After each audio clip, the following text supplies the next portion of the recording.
અમરેલી સાવરકુંડલાના પૂર્વ ધારાસભ્યએ સીએમને પત્ર લખ્યો છે।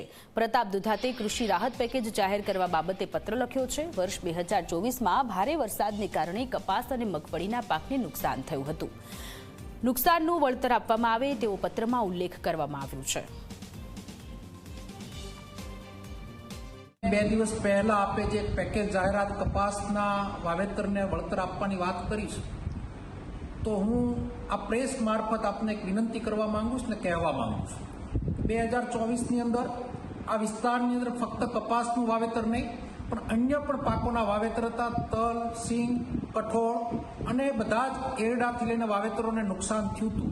તો ફક્ત કપાસનું નુકસાન થયું એવું આપ ગતકડું કરી અને જે મલમ લગાડવાનું કામ કર્યું છે, સિંગના પાથરા ખેતરોમાં તણાણા હોય એના વિડીયા, એના ફૂટેજ અમારા આંદોલનો મારફત જે અમે આવેદનો આપ્યા એની અંદર પણ અમે એનો ઉલ્લેખ કર્યો હતો।